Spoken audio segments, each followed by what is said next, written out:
Welcome to the Breaking News Show by eTurbo News. For more episodes, go to breakingnewsshow.com. Stay tuned for the latest. Chaos at Nairobi Airport as strike strands hundreds of travelers.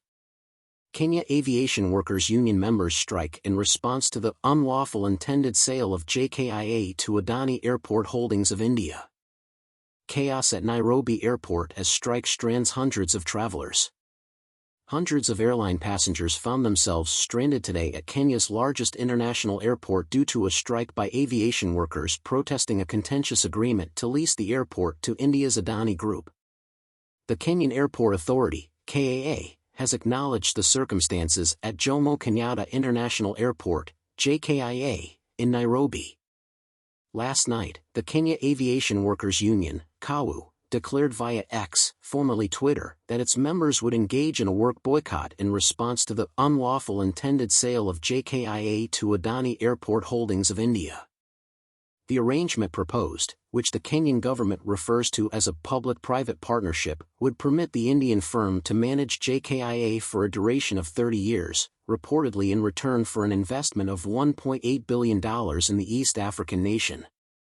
This agreement would also facilitate the expansion of the airport, including the development of a new runway and passenger terminal, as Nairobi has indicated that the facility is currently operating beyond its capacity and necessitates modernization.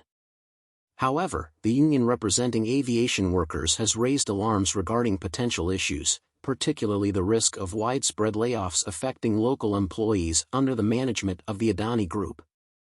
During yesterday's announcement of the strike action, KAWU disclosed earlier correspondence in which it had called for the immediate resignation of the entire board of directors of the Kenya Airports Authority.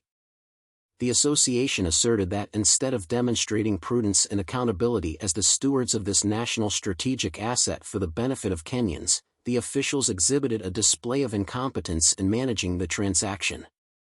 The High Court of Kenya issued a temporary injunction on Monday against the proposal, awaiting a decision on a lawsuit that contests the lease, even as the government maintains that JKIA is not being sold to Adani. The Kenya Human Rights Commission, in collaboration with a consortium of legal professionals from the nation, has submitted a formal complaint asserting that the decision to lease the strategically significant and lucrative Jomo Kenyatta International Airport, JKIA, to a private organization is illogical. They contend that this action contravenes the constitutional tenets of good governance, accountability, transparency, and the prudent and responsible management of public funds. Meanwhile, the Kenyan Airport Authority, KAA, has reported that limited operations have recommenced at JKIA as of 7 a.m. local time. In a statement, the authority stated that it is collaborating with the appropriate stakeholders to restore normal operations, and extended its apologies to passengers for any disruptions experienced. This week's protests arise less than 3 months following fatal youth-led demonstrations throughout Kenya, which compelled President William Ruto to retract a financial bill intended to generate $2.7 billion in tax revenue. eTurboNews.com.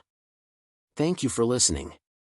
Watch and listen to more episodes on breakingnewsshow.com.